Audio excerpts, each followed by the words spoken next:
Maybe. Let's roll. I'm ready. Hello, YouTube. I'm your host, Nathan, is back.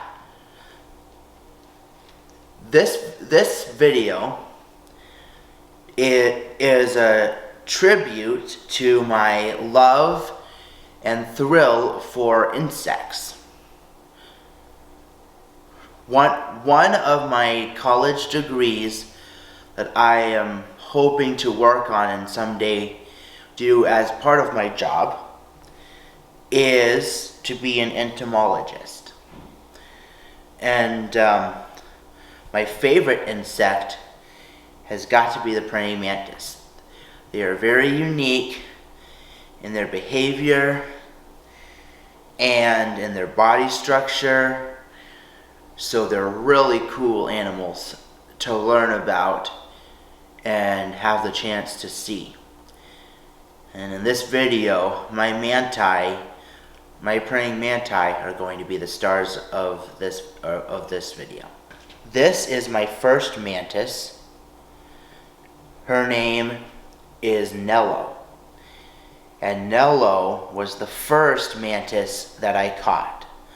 I am displaying these mantis in the order of which I found them. This was the first one. She's very comfortable with me. She's learned to trust me. And one way that you can tell, and there's a very easy way to tell a female mantis apart from a male mantis. Male mantis are smaller than female mantis, and they have very straight and narrow bodies. And they have actually less mass and are not as strong as the females, whereas the females, they have a much rounder, curvier body, and they often are double the males in size and in mass. And judging by the shape and the size of this mantis, it's definitely a female. The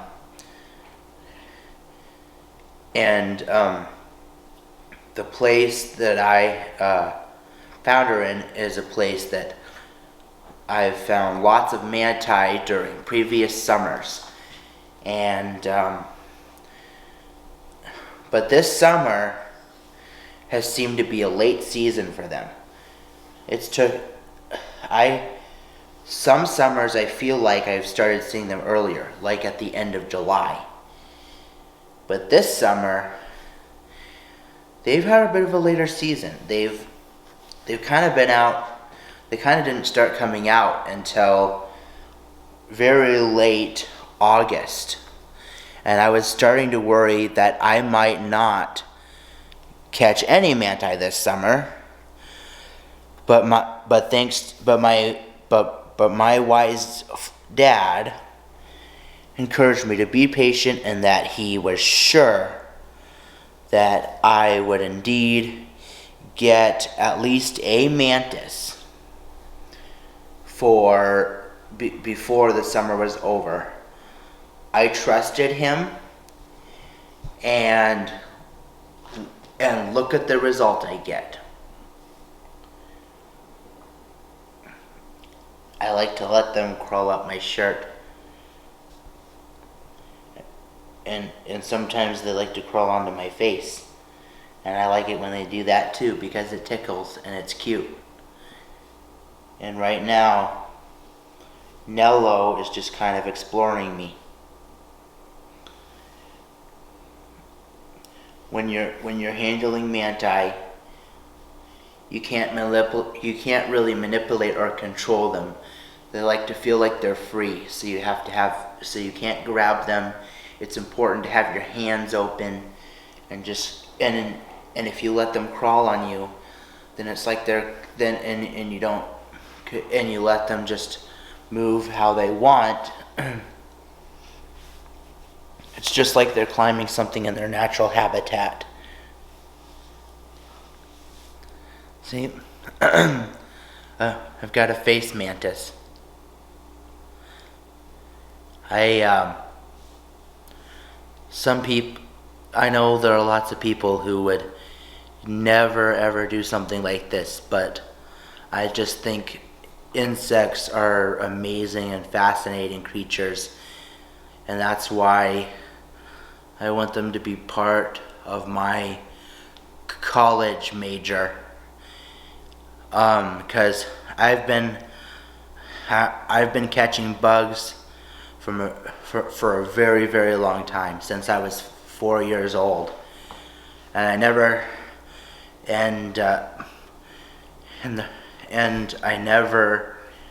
realized how much I love manti until moving to Ellensburg, Washington, where they have a lot of them, and I realized just how cool they were, and I started catching lots of them every summer, and that was always one of my very favorite summer activities, and still to this day I get total joy out of it. And I think manti are cute. I love their eyes. I love the way they move. So yeah, I have lots of fun with my critters. I'm going to put Nello back now and display mantis number 2. If I can get her to go back in, because sometimes they're hard to put back. There we go. Now mantis number 2.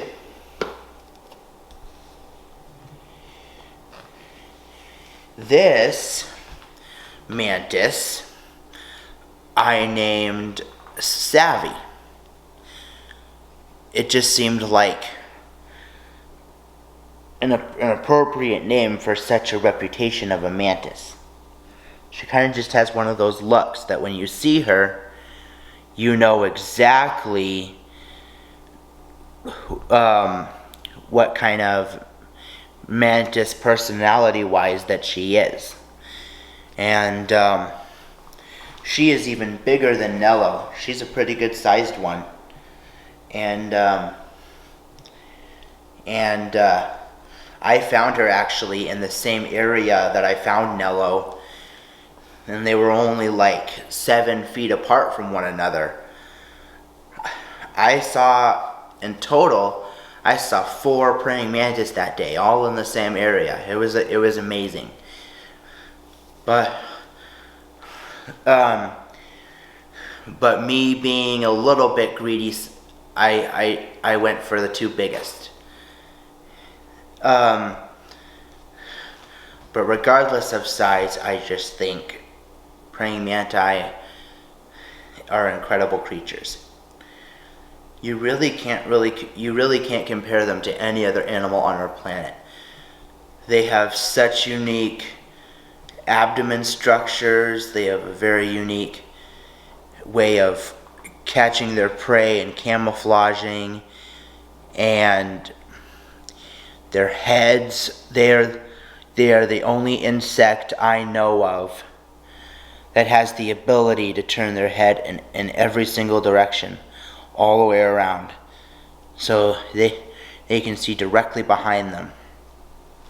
And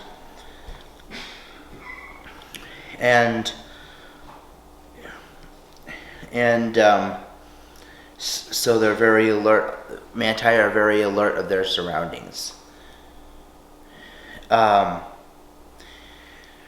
Savvy does have energy, but it's not quite as intense as Nello sometimes. Savvy can move, but she's a little more on the relaxed side, as you can see.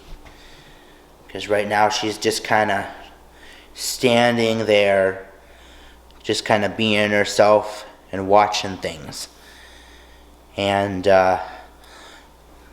that, in my opinion, is just an absolutely gorgeous shade of green. Like, I don't know whether to call that lime green or pea green or thistle green. Like, she's an absolutely perfect specimen. And here's a nice close-up of her. She just jumped. Yeah, she does that sometimes. She'll jump thinking she's like a mantis Superman or something. Yeah, I prefer if she doesn't do that because I'm worried about her hurting herself, but so far she's done it about 5 or 6 times in the last 20 hours, and she's been totally fine, which tells me that she's pretty tough. And she is very curious of me right now. She's looking right at me, almost like we're having a staring contest.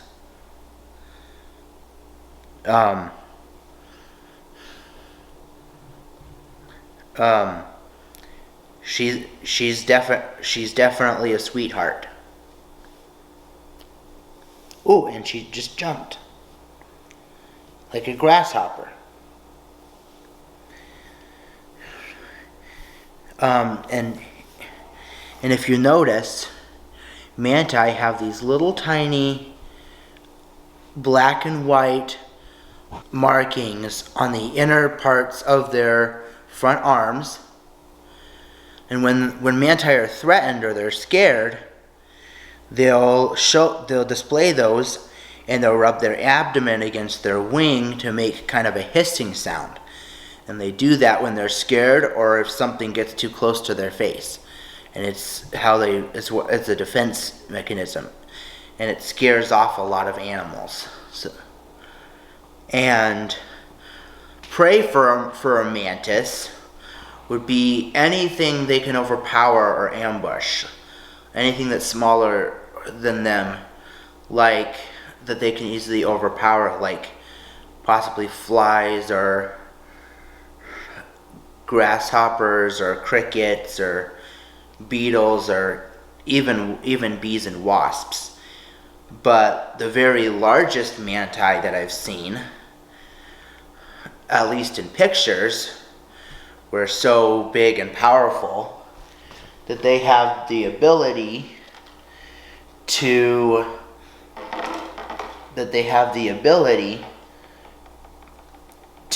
even catch small birds like hummingbirds, which I just think is incredible. The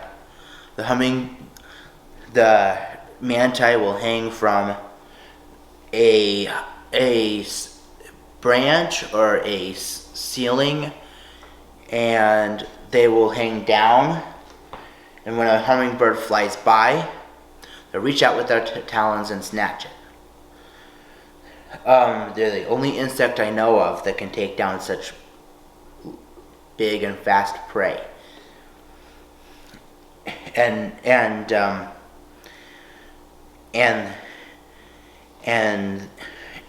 now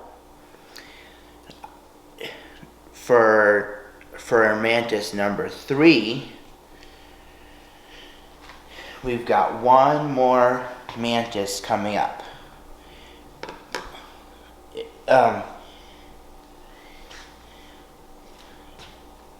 Viewers, you have seen 2 amazingly gorgeous green manti. And last but definitely not least, this third mantis is a nice, rich, dark brown. Just a sec, gonna open this up.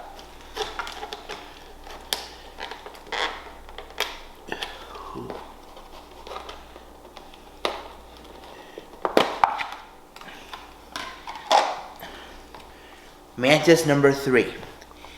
And this one is a nice, gorgeous brown mantis.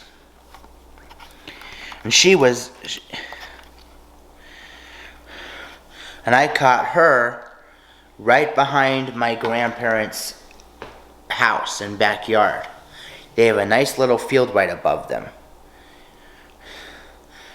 And I've decided, and because of her color, I've decided to name her Coco.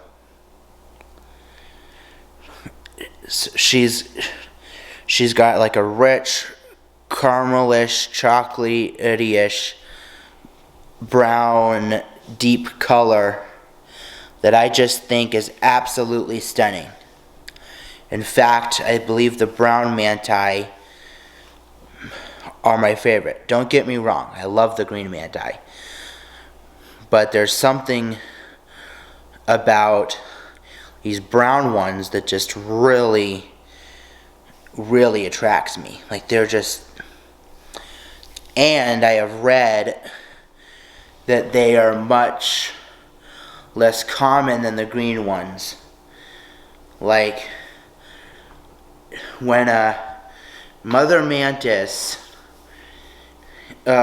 gives birth, she'll give birth to one palish colored sac, and just one baby mantis sac will have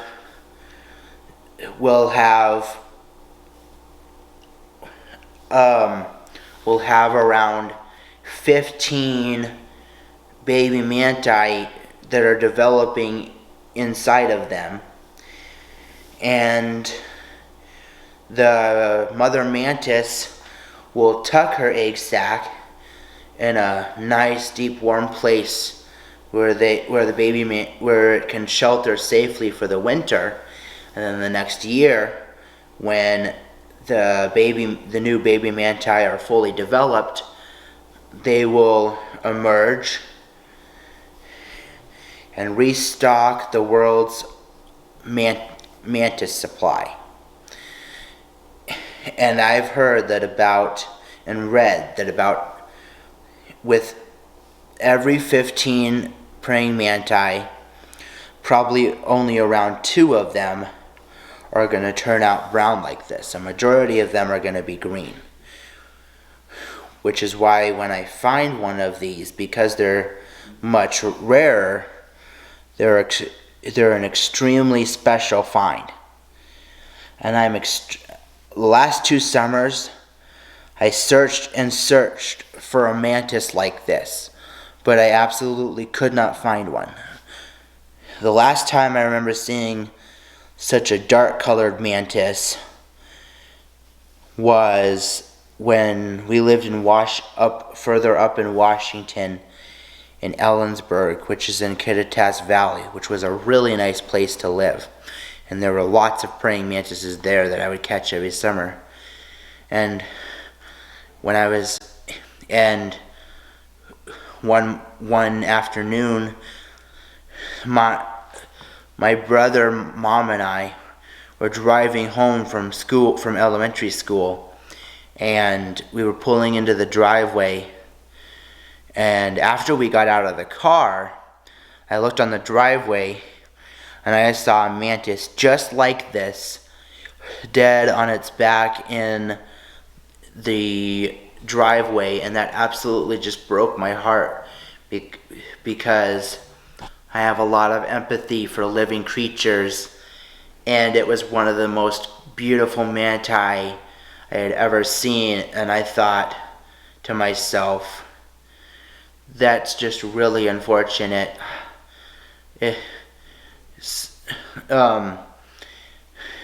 I hope that this mantis is happy up in insect heaven,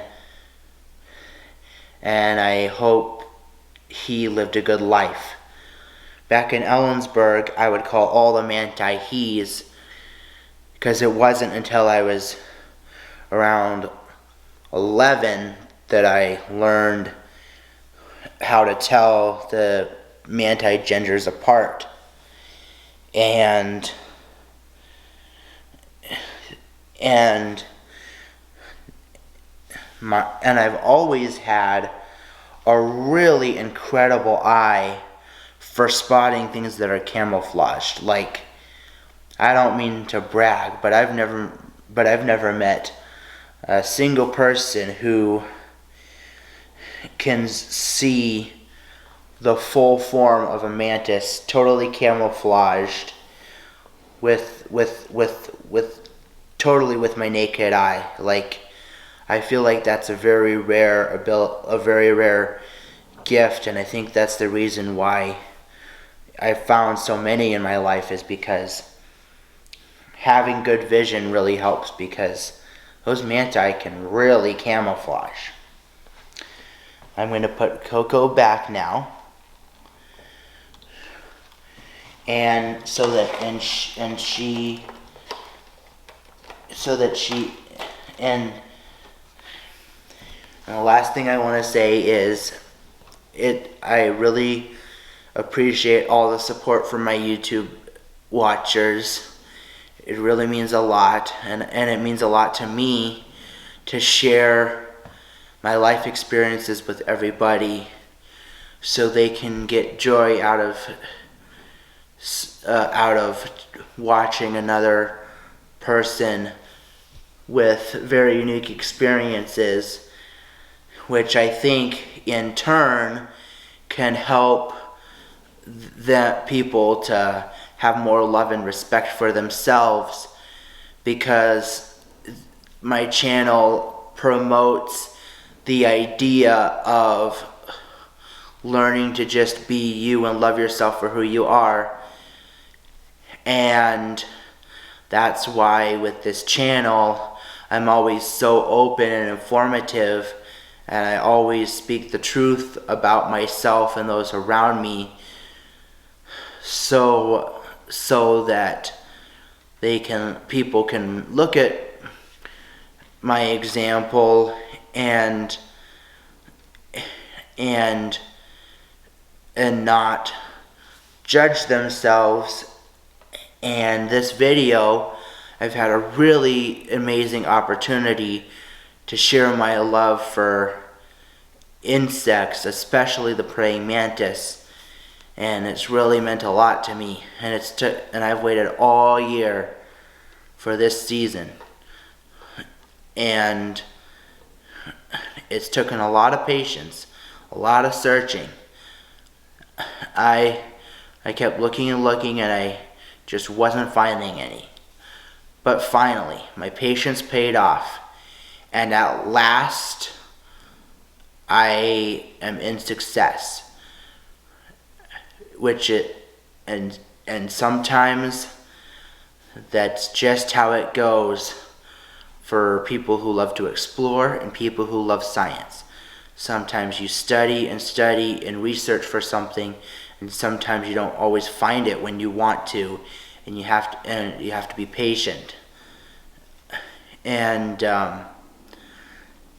because I plan on being a scientist and having a degree in science, that's something that I am excited to keep learning. Lots of searching, lots of effort, and I have reached my big summer goal at last.